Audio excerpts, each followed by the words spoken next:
지난 그 설교에서 그 인간에게 성육신이 반드시 필요하다는 것과 또한 그 성육신에 대한 그 하나님의 약속의 말씀에 대해서 나누었습니다. 충만한 때가 이르렀을 때, 즉 때가 찼을 때 하나님께서 그분의 아들을 성육신으로 보내셨습니다.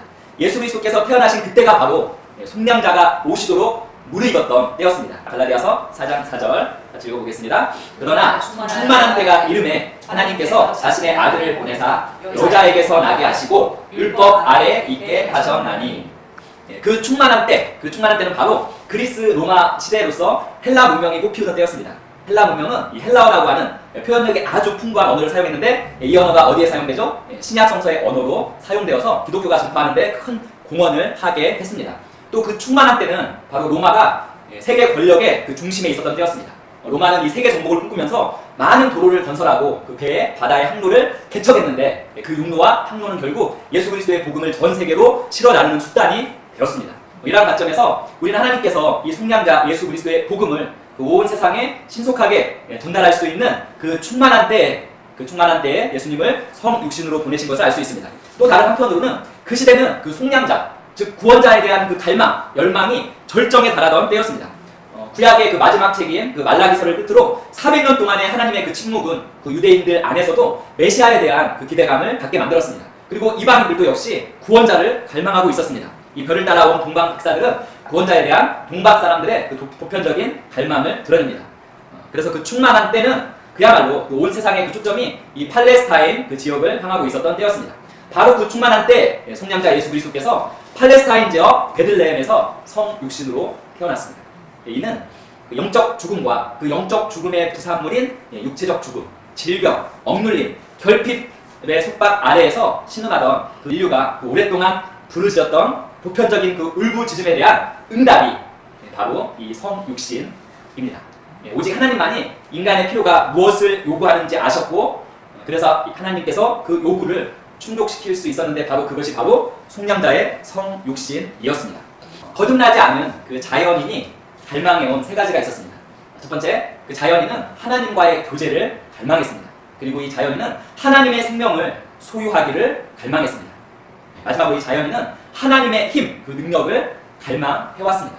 이 초기 인류도 성육신에 굶주렸습니다. 그래서 모든 고대 종교는 그 성육신에 대한 울부짖음에 대답하려고 다양한 시도를 했습니다. 초기 인류의 그 마음에는 생명으로서 그 피는 인간이 하나님과 상호 연합하는 수단이 될 수 있었습니다. 하나님께서 아브라함과 피의 언약을 맺었습니다. 우리도 예수 그리스도의 그 피의 언약 위에 있는 자들입니다. 이처럼 피의 언약이 초기 인류에 있어서도 중요했고, 이 피가 하나님과 인간이 상호 연합하는 수단으로 그들의 마음 가운데 있었습니다. 그래서 인간과 인간 사이에 가장 친밀하고 거룩한 언약, 즉 피의 언약이도, 이 피의 언약이 그 두 사람 간의 피의 상호 교류를 통해서 두 인간의 본성이 하나로 통합되는 그런 의미를 가지고 있습니다. 똑같이 인간과 하나님 사이의 피의 언약도 그 인간의 본성과 하나님의 그 본성이 상호 연합을 이루는 것으로 이 초기 인류는 생각을 했습니다. 그래서 이 초기 인류는 이 피를 하나님과 상호 연합하기 위한 수단으로 여겼고, 이는 그 인류가 보편적으로 가지고 있었던 원초적인 하나의 개념이었습니다. 이처럼 초기 인류는 하나님과 하나됨, 즉 성육신을 추구하면서 희생제물의 피를 마셨습니다. 이것이 이어져서 그리스도와 로마의 신들, 우리가 아는 그리스도와 로마 신들도 역시 성육신한 존재였습니다. 그 인간과 신이 연합한 그 존재는 불멸의 존재이자 인간보다 우월한 존재였습니다. 그래서 고대 문명의 그 왕들의 경우 대부분의 경우에 있어서 신들의 후예로 여겨졌습니다. 즉 성육신한 존재로 숭배를 받았습니다. 그래서 오늘날에도 역시 이 성육신에 대한 굶주림이 있습니다. 최신 교육, 우리가 받는 이 최신 교육도 인간의 영에서 이 굶주림을 제거하지 못했습니다. 거의 모든 현대 유사 종교와 사이비 종교들, 바로 이 굶주림에 대한 응답을 하려고 애를 쓰고 있습니다. 그래서 소위 자신이 성육신한 존재라고 주장하는 많은 그 사이비 교주들, 우리가 생각하는 것보다 더 인기가 있습니다. 지적이고 교양 있는 그 사람들을 포함해서 많은 사람들이 지금도 따르고 있고, 그러한 교주들을 따라왔습니다. 자, 우리는 인간이 영적으로 죽었던 때로부터 지금까지 신성과의 연합, 하나님이 동시에 인간인 존재인 이 성육신에 굶주려왔다는, 그걸 갈망해왔다는 사실을 인정하지 않을 수 없습니다. 이처럼 인류에게 성육신은 아주 절실하게 필요했습니다. 왜냐하면 아담의 불순종과 범죄로 말미암아 하나님과 인간이 분리되었던 세월은 정말 인류에게는 아주 길고 고통스러웠던 그러한 세월이었습니다. 사탄이 지배하는 세상에 태어난 인간은 본성상으로 자신의 창조를 알지 못했습니다. 오직 그리스도의 성육신만이 창조주 하나님에 대한 참된 지식을 세상에 줄 수 있었습니다. 자, 인간이 영적으로 죽은 때로부터 하나님과 인간은 분리되었습니다. 영적으로 죽은 인간은 하나님에게서 온 계시가 없이는 창조주의 본성을 알 수 없었습니다. 그래서 하나님에 대한 올바른 지식, 이 참된 지식이 상실되었습니다. 그래서 이방 민족들은 하나님을 기괴한 분 또는 잔혹한 분 또는 기괴한 분, 비도덕적인 분으로 여겨왔습니다. 그래서 이방 민족들은 하나님을 사랑의 하나님이나 아버지 하나님으로는 결코 생각한 적이 없었습니다. 심지어 하나님에 대한 지식을 보존하는 사명을 가진 이스라엘 민족마저도 그리스도께서 이 세상에 오셨을 때 하나님에 관한 참된 지식을 갖지 못했습니다. 이스라엘이 가지고 있었던 하나님에 대한 지식이 나온 결과는 한마디로 하면 바리새인이었습니다. 교만하고 신랄하고 자기 중심적인 바리새인이었습니다. 이스라엘도 하나님에 대한 잘못된 지식을 가지고 있었기 때문에 성자 하나님께서 그들 가운데 오셨음에도 그분을 알아보지 못했던 것입니다. 그리스도께서 하늘 영광을 버리시고 이 땅에 인간으로 오심을 생각할 때 우리는 대부분 그리스도의 자기 부인과 그리스도의 고난에만 초점을 맞춥니다. 하지만 우리가 그리스도를 더 잘 알아가게 되면 그리스도께서는 이 소외된 인간, 즉 창조주를 결코 알지 못한 인간에게 하나님에 대한 참된 지식을 주시려고 이 땅의 인간 가운데 거하시는 것이 그분에게 정말 큰 기쁨이었다는 것을 알 수 있습니다. 인간의 창조 이유가 뭐죠? 바로 인간과 교제하고 싶어 하시는 하나님의 사랑, 하나님의 열망이었습니다. 그러니까 아버지 하나님과 똑같이 그리스도께서도 인간을 너무 사랑하셨고 인간과의 교제를 너무나 갈망하셨습니다. 그리스도의 삶은 그리스도 이전에 있었던 위대한 철학자들과 종교 지도자들의 삶과는 달랐습니다. 그 철학자들과 종교 지도자들은 진리를 추구하고 진리를 찾는 자로 왔지만 그리스도께서는 진리의 계시 그 자체로 오셨습니다. 그리스도께서는 창조주를 처음으로 사랑의 하나님이자 아버지 하나님 그리고 인간이 다가설 수 있는 거룩하신 하나님으로 계시하셨습니다. 그리스도를 처음 만난 그 사람들의 반응 기억하십니까? 특별히 그 사람들에게 되게 엄격했던 그 침례 요한은 그 그리스도의 임재 앞에서 주춤거렸습니다. 자신에게 침례 받으시려는 그분을 말리면서 내가 주께 침례를 받아야 할 터인데 주께서 내게 오시나이까 라고 말했습니다. 침례 요한도 성육신하신 분 앞에서 자신의 깊은 필요의 그 갈망을 느꼈던 것입니다. 그리고 우리가 아는 것처럼 죄인들이 그분께 끌림을 느꼈습니다. 세리와 창교와 죄인들은 그분께 가까이 다가와서 그분과 함께 먹기를 기뻐했습니다. 그 죄인들은 그분의 거룩함을 두려워하지 않았고 오히려 그분의 사랑에 끌렸습니다. 그리고 우리가 아는 것처럼 어린아이들도 그분께 끌렸습니다. 이 성육신하신 분이 어린아이들의 가치를 처음으로 알아주신 분이었습니다. 그 당시 세계에서는 아이들은 가치 있는 존재가 아니었습니다. 아이들이 어린아이를 벗어나 성인이 된 이후에만 가치를 인정받았습니다. 하지만 이 성육신하신 분은 아이들을 높여주셨습니다. 또한 이분은 여성도 높여주셨습니다. 오늘날 지금 여성들이 누리는 모든 특권과 자유와 축복은 바로 이 성육신하신 분의 삶과 가르침에 의한 것입니다.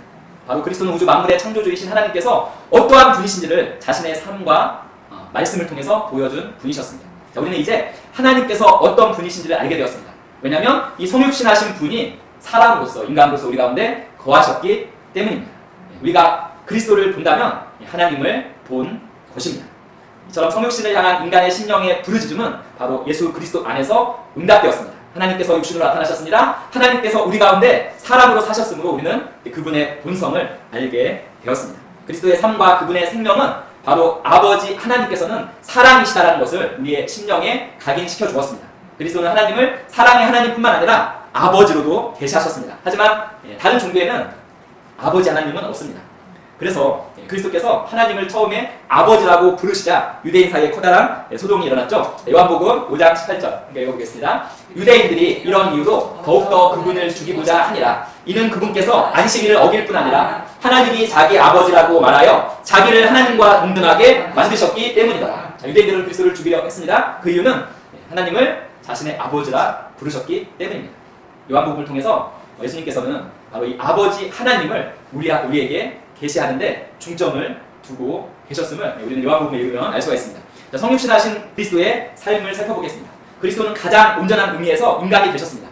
그렇다면 자, 그분은 어떤 점에서 온전한 참 인간이 되셨는데 어떤 점에서 사람들과 달랐을까요? 자, 그리스도의 삶과 일반 사람들의 삶의 차이는 그리스도께서 우리들보다 덜 인간적이고 더 하나님 같았다는 그 사실에 있지는 않았습니다.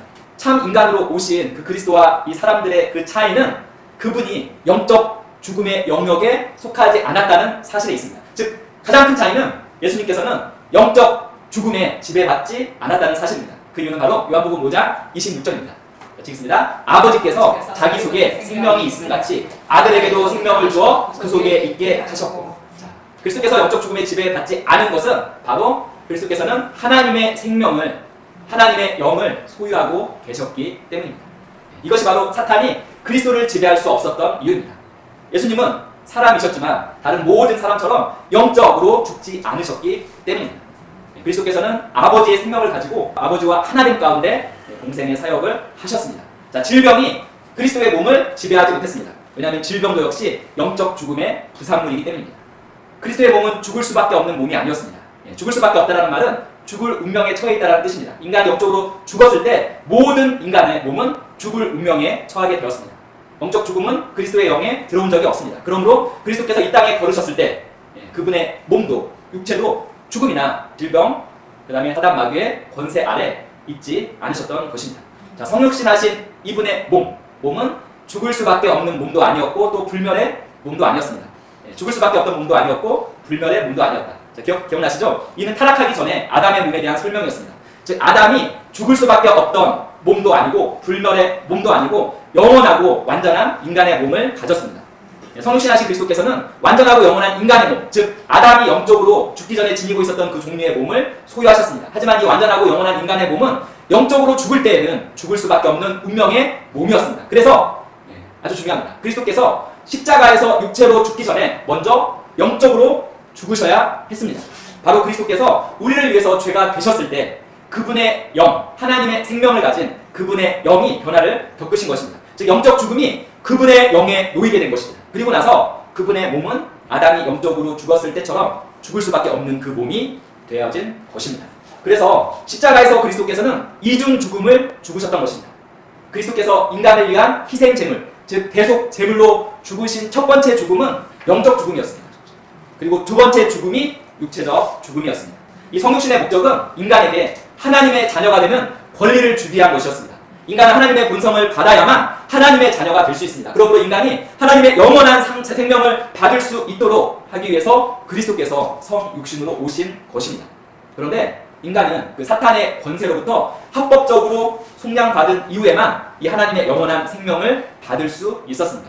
그래서 합법적으로 속량을 받는 것, 이 속량이 사단의 권세로부터 합법적으로 속량을 받는 이 속량이 성육신의 진정한 목적이었습니다. 자, 우리는 속량자의 자격 요건으로서 성육신하신 분이 요구되었음을 이미 알고 있습니다. 이제는 우리는 성육신하신 분이 어떻게 사탄의 권세로부터 인간을 합법적으로 속량하셨으며 그리고 인간이 하나님의 본성을 받을 수 있게 되었는지를 이해해야 합니다. 자, 인간의 속량은 합법적인 것이었습니다. 인간의 속량은 동일시를 중심으로 이루어지는데 이 동일시도 이중적입니다. 아담과 인간이 동일시되었고 마찬가지로 그리스도와 인간이 동일시되었다. 이것이 바로 속량의 핵심인 것입니다. 아담과 인간의 동일시로 우리 모든 인류는 원죄를 갖게 되었습니다. 영적 죽음 아래 살게 되었습니다. 영적 죽음의 부산물이 바로 육체적 죽음입니다. 육체적으로 죽을 수밖에 없게 되었습니다. 하지만 그리스도와 인간의 동일시를 통해서 우리는 바로 아담과 인간의 동일시로 말미암아 사단의 권세 아래 있던 이 인간을 합법적으로 속량할 수 있게 된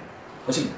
그리고 이 이중 동일시의 계시를 보기 전에 그리스도께서 부활하셔서 아버지 하나님께로 올라가신 후에야 성령을 통해서 속량의 계시가 주어졌던 그 이유를 우리 한번 살펴보도록 하겠습니다. 두 종류의 지식이 있습니다. 하나는 자연인의 지식입니다.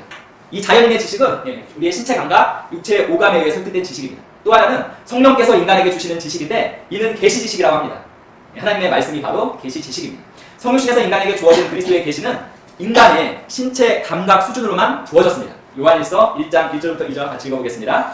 태초부터 있는 생명의 말씀에 관하여는 우리가 들은 바요 눈으로 본 바요 자세히 보고 우리의 손으로 만진 바라. 이 생명이 나타내신 바 된지라. 이 영원한 생명을 우리가 보았고 증언하여 너희에게 전하노니 이는 아버지와 함께 계시다가 우리에게 나타내신 바 된 이시니라. 자, 인간은 그리스도와 그분의 활동하는 그러한 모습을 육신의 눈으로 보았습니다. 특별히 제자들 그리고 예수님과 함께 살았던 사람들. 그래서 자기 눈앞에 사셨던 그 하나님의 아들을 직접 보았습니다. 그리고 귀로 그분이 했던 말씀을 직접 들었고 손으로 그분을 직접 만질 수 있었습니다. 그런데 인간이 이 땅에서 사셨던 그리스도에 대한 소유의 지식은 이 신체 감각으로, 즉 자연적 지식으로 획득한 것이었습니다. 그러나 하나님의 아들이신 그리스도에 대한 인간의 믿음이나 그분 안에 있는 속량에 대한 인간의 이해는 이러한 신체 감각의 수준의 계시였기 때문에 이거 충분하지 않았습니다. 뭔가 다른 계시가 필요했는데 바로 마태복음 16장 15, 17절 다시 읽겠습니다. 이르시되 너희는 나를 누구라 하냐? 시몬 베드로가 대답하여 이르되 주는 그리스도시요 살아계신 하나님의 아들이시니이다. 예수께서 대답하여 이르시되 바요나 시몬아 내가 복이 있도다. 이를 내게 알게 하니는 혈육이 아니요 하늘에 계신 내 아버지시니라. 자, 베드로는 그리스도가 하나님의 아들이라고 선언했습니다. 그런데 예수님께서 이상한 말씀하셨습니다. 이를 내게 알게 하니는 혈육이 아니요 하늘에 계신 내 아버지시니라고 말씀하신 것입니다. 자, 그리스도의 생명에 관해서는 베드로가 보았고 들었고 만져봤던 바입니다. 하지만 그것은 신체 감각 수준의 지식이었습니다. 그 지식으로는 결코 그리스도가 살아계신 하나님의 아들이라는 이 계시를 알 수 없는 것이었습니다. 그래서 예수님께서 이 계시를 너에게 알려주신 분은 아버지께서 알려주셨다고 말씀한 것입니다. 그런데 예수님께서 이렇게 이 계시가 너로부터 오지 않았고 너의 신체 감각으로부터 오지 않았고 너의 지식으로 오지 않았고 하나님 아버지로부터 왔다고 말을 해주었지만 이것도 이 계시도 베드로에게는 일시적인 계시밖에 되지 않았습니다. 왜냐하면 베드로가 그리스도께서 잡히시고 그리고 십자가에서 고난 당하시고 그리고 죽은 그 모습을 봤을 때 그 베드로의 심령에서 모든 소망이 빠져나갔고 그는 도망갔습니다. 제자들은 그리스도의 십자가의 죽으심과 장사됨과 부활의 이 의미를 신체 감각의 지식을 통해서만 알았습니다.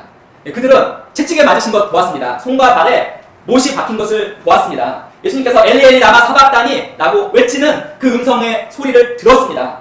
그리고 장사 지내기 위해서 시신의 방부 처리하는 과정에서 그리스도의 죽은 몸을 보고 만졌습니다. 그리고 무덤에서 돌이 굴려진 것과 빈 무덤에 있던 옷가지를 보고 만졌습니다.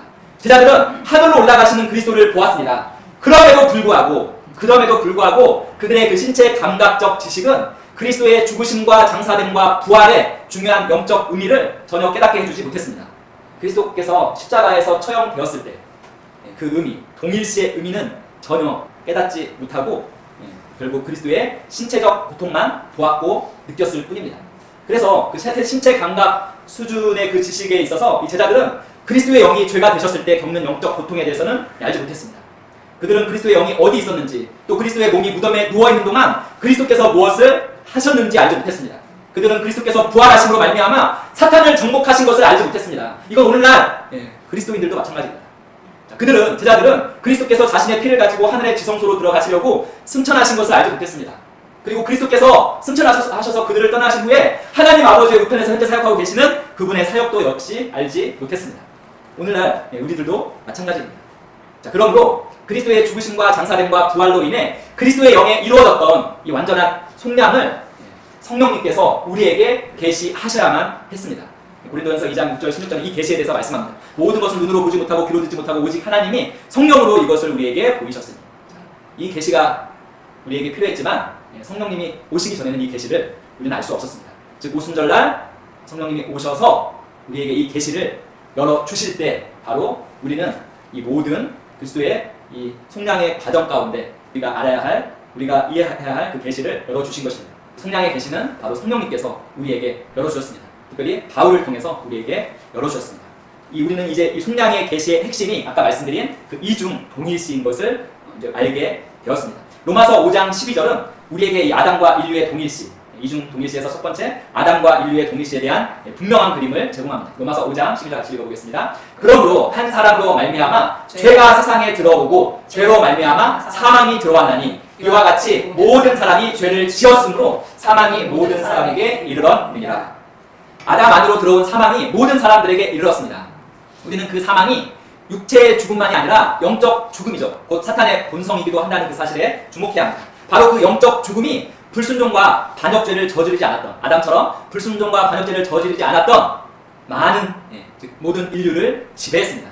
그 이유는 바로 한 사람으로 말미암아 모든 인류가 죽었기 때문입니다. 바로 그 한 사람 아담과 동일시를 통하여서 모든 인류가 죽었기 때문입니다. 아담과의 이 동일시를 통하여 심판이, 죽음과 심판이 모든 사람에게 임했습니다. 아담의 심판은 모든 사람의 심판이 되었습니다. 또 이 동일시를 통해서 모든 사람은 죄인이 되었습니다. 따라서 바울 선생님이 인류가 첫사람 아담과 동일시 되었다는 사실로 인해서 과거로부터 현재 이르기까지 사탄이 주인인 죽음의 영역에서 죄가 군림했음을 이제서야 성령이 오셨을 때 밝혀주신 것입니다. 자, 속량의 두 가지 측면이 있습니다. 속량의 두 가지 측면. 하나는 합법적인 측면이고 다른 하나는 실제적인 측면입니다. 속량의 합법적인 측면은 하나님께서 그리스도 안에서 우리를 위해 행하셨던 일입니다. 그리고 실제적인 측면은 하나님께서 그리스도 안에 있는 우리 안에서 지금 행하시고 있는 일입니다. 예, 그래서 인간의 타락에 있어도 합법적인 측면과 실제적인 측면이 있는데, 합법적인 측면은 사탄이 아담 안에서 우리에게 행했던 것입니다. 실제적인 측면은 본성상 우리가 진노의 자녀일 때 사탄이 우리 안에서 행하는 일입니다. 이거를 쉽게 말씀드리면, 자, 하나님께서 예수 그리스도의 십자가에서 행하셨을 때, 이러한 일들을 행하셨을 때 그 당시 우리들은 예수님과 함께 있지 않았습니다. 하지만 예수님과 동일시 되어서 예수님께서 당하셨던 모든 것들, 십자가의 죽음과 장사됨과 부활과 이 승천까지 합법적으로 우리의 것이 된 것입니다. 이것이 성량의 합법적인 측면입니다. 합법적으로 우리의 것이 되었기 때문에 오늘날 우리가 예수님과의 동일시되어서 가진 모든 것을 누리면서 살 수 있는 것입니다. 마찬가지로 타락에서도 마찬가지입니다. 자, 우리는 아담이 범죄했을 때 그곳에 함께 있지 않았습니다. 하지만 아담이 범죄했을 때 받은 모든 죄와 원죄와 죽음과 이러한 저주가 합법적으로 우리의 것이 되었습니다. 함께 있지 않았지만 실제적으로. 그래서 결론적으로 지금 우리는 그 타락의 실제적인 면, 즉 자연인은 원죄를 가지고 죽을 수밖에 없는 몸을 가지고 그 영적 죽음의 지배를 당하는 것입니다. 이렇게 설명하면 쉽게 이해하실 수 있습니다. 로마서 5장 12절부터 21절의 계시가 우리에게 가져다는 메시지가 바로 이것입니다. 인간에 대한 사탄의 주됨이 아담의 불순종과 반역죄에서 아담과 인간의 동일시에 기인한 것이라면, 둘째 아담인 하나님의 아들과 우리 인간의 동일시에 의해서 사탄의 일을 무너뜨리는 일이 이제 합법적으로 가능하게 된 것입니다. 그래서 첫째 단계는 우리 인성과 그리스도의 동일시였습니다. 이는 그리스도의 성육신에서 일어난 일입니다. 그리스도께서 첫 번째 사람이 걸어야 했던 길을 이 성육신을 통해서 걸으셨고 아버지 하나님의 뜻을 행하셨습니다. 그런데 성육신으로 오셔서 태어나신 이 예수님과 이 인성이 완전한 동일시는 아니었습니다. 왜냐하면 그분의 본성은 우리 인간의 본성과 동일시되지 않았기 때문입니다. 그분의 본성이 인간의 본성과 동일시됐다면 태어나자마자 영적으로 죽어있고 동생의 사역하실 때도 영적으로 죽어 있었기 때문에 우리에게 하나님 아버지를 계시할 수 없었을 것입니다. 따라서 인간의 영과 그리스도의 동일시는 그리스도가 세상에 들어오신 목적을 성취하는 때인 바로 십자가에서 이루어진 것입니다. 그리고 이 동일시는 이미 구약에서 예언되었습니다. 이사야서 53장 6절 같이 읽어보겠습니다. 우리는 다 양 같아서 그릇 행하여 각기 제 길로 갔거늘 주께서는 우리 모두의 죄악을 그에게 담당시키셨도다. 인간의 죄성을 예수님께 담당시키셨더라고 이사야가 예언하셨습니다. 바울도 이 동일한 계시를 받았습니다. 바로 고린도후서 5장 21절입니다. 하나님이 죄를 알지도 못하신 이를 우리를 대신하여 죄로 삼으신 것은 우리로 하여금 그 안에서 하나님의 의가 되게 하려 하심이다.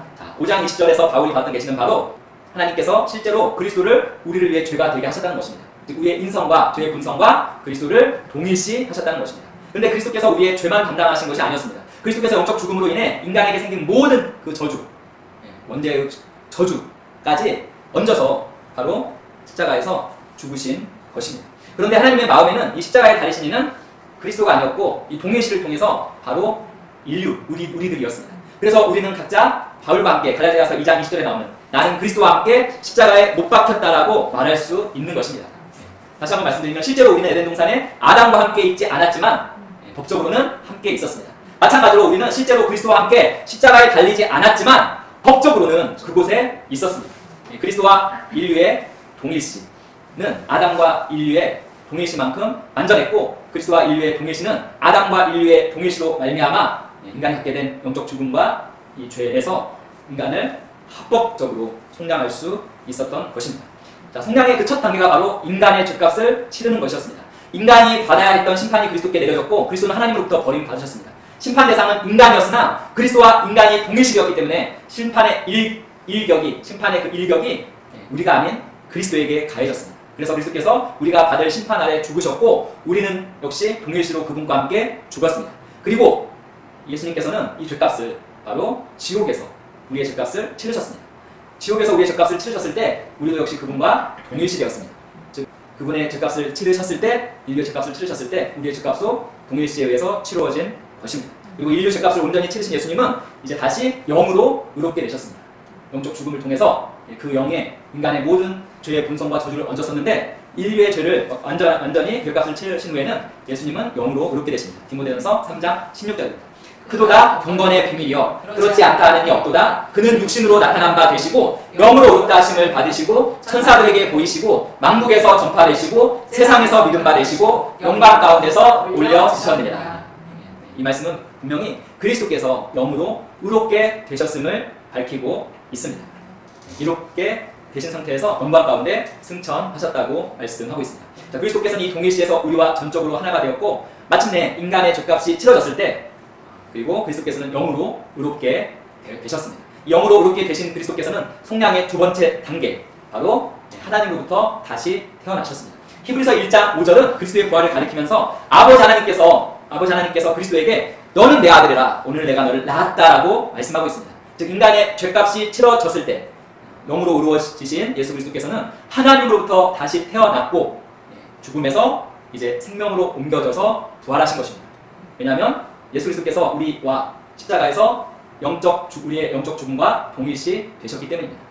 예수님도 다시 태어나시는 것이 필요했습니다. 그래서 그리스도께서는 영으로 의롭게 되시고 하나님으로부터 다시 태어나신 후에 그분을 자신의 권세 안에 붙들어 놓으려던 그 사탄을 무력화시키고 다시 부활하신 것입니다. 우리가 죗값을 치르고 의롭다 선언되는 그 순간 바로 그리스도께서 영으로 의롭게 되셨습니다. 그리고 하나님으로부터 다시 태어나셨고 그 능력 가운데 사탄을 무력화하시고 사탄을 정복하셨습니다. 그때 그 그리스도께서는 인간으로서 사탄을 무찌르고 이기신 것입니다. 그래서 그리스도께서는 정사들과 권세들을 그분의 전리품으로써 공개적으로 드러내셨습니다.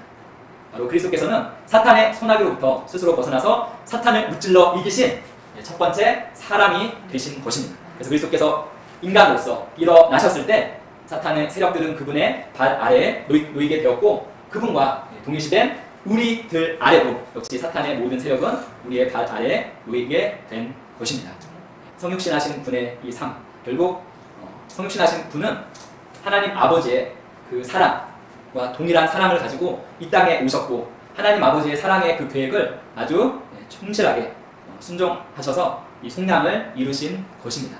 이 속량 안에 담긴 이 계시는 제자들은 알지 못했습니다. 하지만 성령님께서 오셔서 이 계시를 우리에게 주셨고 오늘날 우리가 알고 있는 이 이중 동일시, 아담과 인간이 동일시되었고 또 그리스도와 인간이 동일시됨으로 말미암아 이 속량이 완성된 것을 알 수가 있습니다. 바로 이 속량자 예수 그리스도를 성육신으로 보내주신 것은 바로 아버지 하나님의 우리를 향한 사랑입니다. 좀 복잡하고 어려운 이런 과정이 있었지만 결국에는 이 긴 세월 동안 우리를 향한 이 아버지 하나님의 이 사랑이 바로 아담과 하와가 범죄하자마자 다시금 인류를 회복시켜서 당신의 생명을 갖게 하시고 그리고 하나님의 자녀가 되게 하셔서 교제하기 원하는 그분의 열망 가운데서 이 모든 일들이 이루어진 것입니다. 잊지 마십시오. 우주의 창조 이유가 바로 우리입니다. 나입니다. 나를 사랑하시는 하나님 아버지의 그 열정이 우리를 창조했고 우주를 창조했고 그리고 아담과 하와가 범죄한 그 직후부터 이 속량의 계획, 하나님 아버지의 사랑의 계획을 준비하셨고 그것을 이루셨습니다. 합법적으로 이루셨습니다. 사랑의 하나님이시지만 공의의 하나님이시기 때문에 합법적으로 사단에게 넘어간 것을 되찾아오기 위해서는 합법적으로 이 일들을 행하셔야만 했습니다. 그래서 성육신을 준비하셨고 결국 성육신, 속량자 예수 그리스도가 오셔서 이 속량을 통해서 이 동일시라는 속량을 통해서 합법적으로 이 일을 이루셔서 이제 우리는 하나님의 생명을 갖고 하나님의 자녀가 되는 이 신분을 가질 수 있는 이 은혜가 모든 인류에게 주어진 것입니다. 항상 하나님 아버지의 사랑, 우리를 향한 아버지 하나님의 사랑을 항상 마음 가운데 장착하시고 이 사랑을 가지고 이제 우리가 해야 할 하나님 아버지의 일들을 바라보며 나아가는 우리 모든 성도님들 되시기를 예수님의 이름으로 축원드립니다.